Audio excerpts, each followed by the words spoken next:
Hello everyone, welcome to my new channel study growth 24/7। ये video में मैं आपको सिखाऊंगी प्रोजेक्ट नेटवर्क के बारे में, which is very important chapter in project management. So a project consist of inter related activities which are to be executed in a certain order before the entire task is completed। Project में जितनी भी activities होती है वो एक दूसरे से inter related होती है और सही समय पर, दिए गए समय पर हमें उसे कंप्लीट करना होता है। The task are termed as activities. जो टास्क होता है उसे हम एक्टिविटीज़ भी बोल सकते हैं। द एक्टिविटीज़ में be listed down to prepare a logical sequence of the activities so that project can be completed within a specified duration। जो एक्टिविटीज़ होती है वो लिस्टेड डाउन होती है और उसे हमें logical sequence wise, order wise, मतलब सही क्रमांक पे हमें एक दूसरे से इंटर रिलेटेड एक्टिविटी को नेटवर्क डायग्राम में शो करना रहता है। The logical sequence of the activities is called network diagram. Logical sequence हम जो शो करेंगे वो नेटवर्क डायग्राम में शो करते हैं और उसे नेटवर्क डायग्राम भी बोलते हैं हम। There are two techniques to study network diagram. दो टेक्निक्स है नेटवर्क डायग्राम में स्टडी करने के लिए। First one PERT and second one CPM। PERT में हमें ड्यूरेशंस इज फिक्स नहीं होता और CPM में स्पेसिफाइड टाइम, मतलब उसमें प्रोजेक्ट कंप्लीट करने के लिए स्पेसिफाइड टाइम दिया जाता है। प्रोजेक्ट डायग्राम में या नेटवर्क डायग्राम में हमें पर्ट और CPM दोनों मेथड्स यूज़ करनी पड़ती है according to the data. Now basic concept of network analysis. Understand कि बेसिक्स कॉन्सेप्ट क्या होता है नेटवर्क एनालिसिस का। Activity, it is a task scheduled to be completed within a specific expected duration। Activity जिसे हम बोलते हैं टास्क, और वो टास्क हमें कंप्लीट करना होता है जो दिए गए समय पे।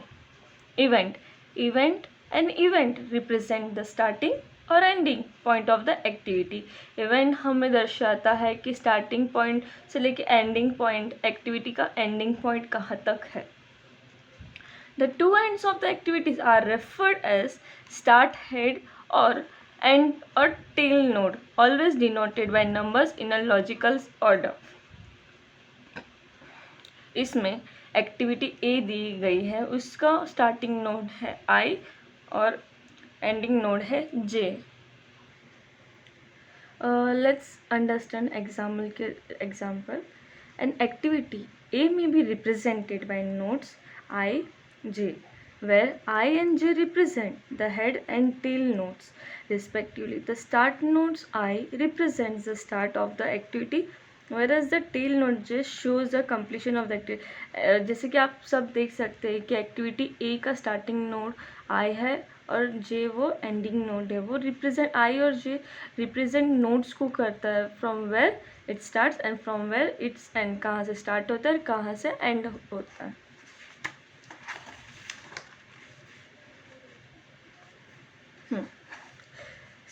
नेक्स्ट है project. A project is a group of activity arrange in a logical sequence और ऑर्डर। प्रोजेक्ट में लॉजिकल सीक्वेंस और ऑर्डर देना पड़ता है एक्टिविटीज़ को। Network is a diagrammatic representations of the activity in the project। Network diagram मतलब कि project में जो नेटवर्क्स हम एक्टिविटी के थ्रू इंटर रिलेटेड करते हैं, पूरा चार्ट बनता है, उसे हम कहते हैं network diagram. Critical path, it is the longest path in terms of project completion time. Critical path में हमें सिर्फ ये देखना होता है कौन सा सबसे बड़ा और लॉन्गेस्ट पाथ है जिसके ज़रिए हम प्रोजेक्ट कंप्लीशन टाइम भी ढूंढ सकते हैं। आप सब देख सकते हैं ये डायग्राम में A to B activity, B to D activity, D to F activity और F to H एक्टिविटी में क्रिटिकल पाथ बन रहा है। अब ये कैसे फाइंड आउट करता है वो मैं आपको थोड़ी देर बाद बताऊंगी क्वेश्चन आंसर के ज़रिए। यहाँ पे क्रिटिकल पाथ हमने ढूंढा A, B, D, F, H, उनका सम होता है 97। फॉरवर्ड पास और backward pass, help of this to हम ढूंढ सकते critical path. Forward pass calculations helps to determine The minimum durations of a project, that is, it helps to find out the earliest start time and the earliest finish time. It is done from left to right. Earliest occurrence time of the first event is always 0. Forward पास हम starting point से लेके ending point तक हमें ढूंढना रहता है formula के ज़रिए, और ये फॉरवर्ड पास की स्टार्टिंग हम हमेशा लेफ़्ट टू राइट ही करते हैं with the help of formula. Backward pass calculation helps to determine the latest date by which the project can be performed without increasing the minimum durations of a project. It helps to find out latest time and finish time, latest start time और finish time. Backward पास में जैसे forward पास में हम left to right आते हैं, वैसे backward पास में हमें राइट टू लेफ़्ट जाना रहता है हर एक एक्टिविटी के थ्रू, क्योंकि बैकवर्ड पास में हमें हमेशा राइट टू लेफ़्ट से ही जाना पड़ता है माइनस करते हुए फॉर्मूला के ज़रिए। तो ये हमें एक डेटा दिया गया है जिसमें a small project consist of following 8 activities. A to H हमें एक्टिविटी दी गई है। अब उसकी प्रीसीडिंग एक्टिविटी भी दी गई है डेटा में और टाइम भी दिया है। अभी हमें 3 स्टेप्स फाइंड आउट करना है।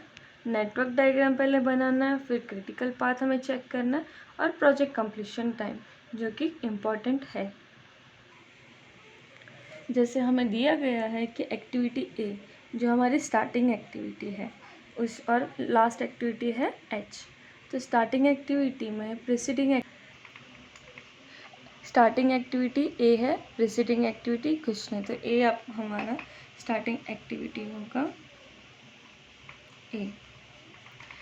देन बी की प्रीसीडिंग एक्टिविटी है ए। सी के लिए भी प्रीसीडिंग एक्टिविटी ए दिया गया है। डी के लिए भी बी प्रीसीडिंग एक्टिविटी है और ई के लिए सी प्रीसीडिंग एक्टिविटी दी गई है। एफ के लिए डी प्रीसीडिंग एक्टिविटी है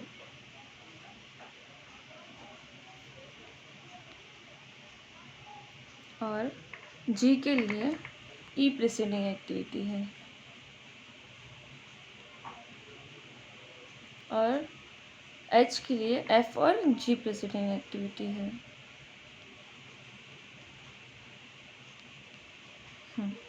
अब हमें इसे नंबर्स देने होंगे 1 2 3 4 5 6 7 8। जैसे आप देख सकते हैं जो मैंने ऑलरेडी ड्रॉ करके दिया है उसमें हमें ये सही तरीके से हमें डायग्राम ड्रॉ करना है।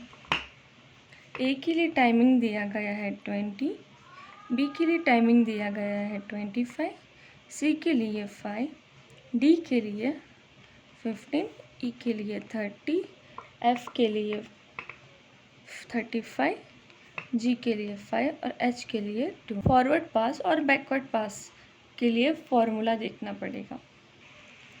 ये नेटवर्क डायग्राम हमने ड्रॉ किया। अब हमें ESLC, ES मतलब अर्लीस्ट स्टार्टिंग टाइम, LC मतलब लेटेस्ट कंप्लीशन टाइम, हमें फॉरवर्ड पास और बैकवर्ड पास के फॉर्मूला से यूज़ करना होगा ये वैल्यूज़ फाइंड आउट करने के लिए। फर्स्ट हमें फॉरवर्ड पास ढूंढना होगा, मतलब EST, earliest starting time is equal earliest starting G means ending activity, max मतलब मैक्सिमम ऑफ स्टार्टिंग एक्टिविटी। अब ब्रैकेट में हम देखेंगे earliest starting activity plus duration starting activity ending activity. यहाँ पे एक्टिविटी ए और ड्यूरेशन दिया है 20। Earliest starting time always will be first activity के लिए 0 होता है।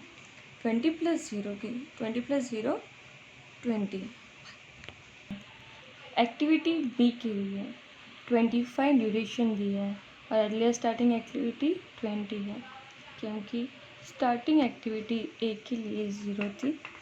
फिर हमने ढूंढा बी के लिए, तो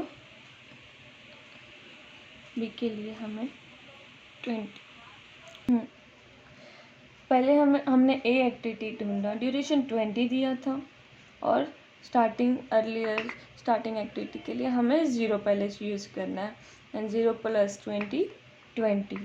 देन बी के लिए 25 + 20 45, तो हम यहाँ पे लिखेंगे 45। देन 45 प्लस, अब देखेंगे सी के लिए, तो सी के लिए 5 + 20 5 + 20 25। डी के लिए 15, ये डी है, उसका ड्यूरेशन 15 है। अर्लियर स्टार्टिंग नोड के लिए दिया गया 45 45 + 15, तो 45 + 15 होता है 60। ई लिए 30 + 25 30 + 25 55 होता है।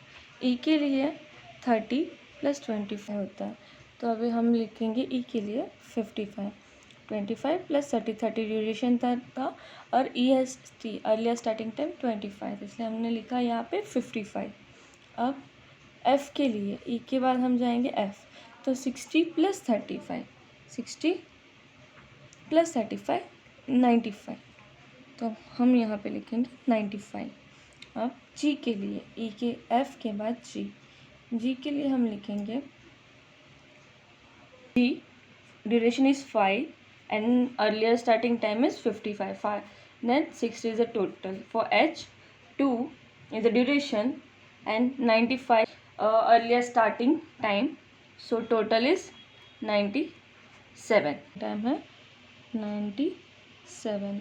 अब हमें बैकवर्ड जाना है, तो बैकवर्ड के लिए हमें ये फॉर्मूला यूज़ करना है, latest completion time is equal to latest completion starting activity is equal to minimum ending activity. Latest completion जे मतलब ending activity minus durations starting activity ending activity. So backward के लिए हमें राइट टू लेफ्ट ड्यूरेशन दिया गया है 2। Backward में हमें पहले एच एक्टिविटी देखना है। एच के लिए ड्यूरेशन 2 है और 97 लेटेस्ट टाइम दिया हुआ है, स्टार्ट टाइम है, तो 97 - 2 तो 95।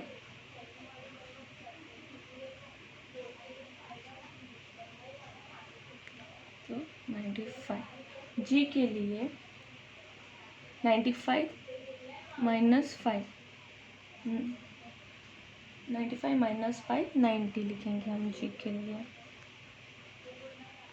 अब एफ़ के लिए हम लिखेंगे 95 - 35।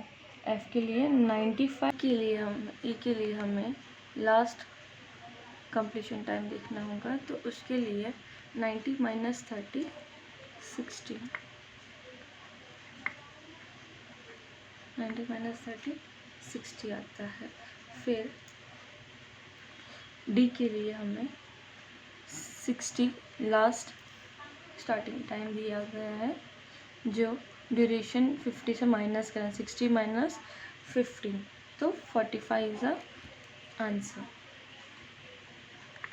60 जो हमारा लेटेस्ट कंप्लीशन टाइम है, ड्यूरेशन 15 है, तो यहाँ पे हम लिखेंगे 45। सी के लिए हमें लेटेस्ट स्टार्टिंग टाइम दिया है 60, तो 60 - 5 55। बी के लिए 45, तो 45 - 25 20 और ए के लिए 20, तो 20 - 20 0, तो स्टार्टिंग टाइम 0 आएगा।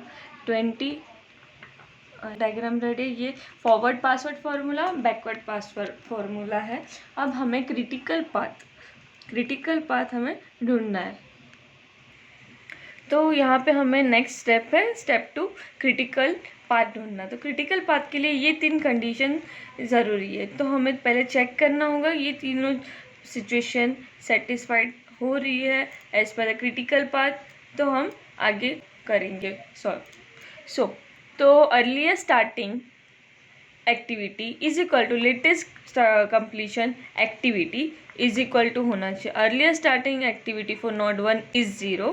और लेकिन नोड में देखेंगे अर्लियर स्टार्टिंग एक्टिविटी 20 है और लेटेस्ट कंप्लीशन एक्टिविटी भी 20 है, दोनों का डिफरेंस आ रहा है 20। तो ये हमारी कंडीशंस मैच हो रही है। यहाँ पे देखेंगे हम अर्लियर स्टार्टिंग एक्टिविटी 20 है और लेटेस्ट कंप्लीशन एक्टिविटी भी 20 है। और फॉर नोड 3 के लिए देखेंगे अर्लियर स्टार्टिंग एक्टिविटी 45 और लेटेस्ट कंप्लीशन एक्टिविटी 45, 20 माइनस 45 25। तो ये हमारा क्रिटिकल कंडीशन सूट्स हो रहा है। तो ये हमारा एक क्रिटिकल पाथ है A B D F and H। तो A B D F and H का ड्यूरेशन हम लिखेंगे क्योंकि प्रोजेक्ट कंप्लीशन टाइम ढूंढना है हमें। तो A का हमें ड्यूरेशन है 20, B का 25, D का दिया है 15, F का 35 और H का 20। इन सब का हम सम करेंगे, टोटल करेंगे तो हमें आंसर आएगा 97। तो ये हमारा क्रिटिकल पाथ की कंडीशंस है जो हमने यहाँ पे फॉलो किए एज पर द कंडीशंस, और हमने उसके ज़रिए हमने प्रोजेक्ट कंप्लीशन टाइम ढूंढा। Project completion time critical path के ज़रिए ही हम ढूंढ सकते हैं और आंसर है 97। और हमारा critical path A B D F and H। ये वीडियो प्रोजेक्ट नेटवर्क का अच्छा लगा और आगे भी आपको और डिफ़िकल्ट सम सॉल्व करने में मैं आपकी हेल्प करूँगी। तो प्लीज़ ये वीडियो पे लाइक करें, शेयर करें और फीडबैक दें।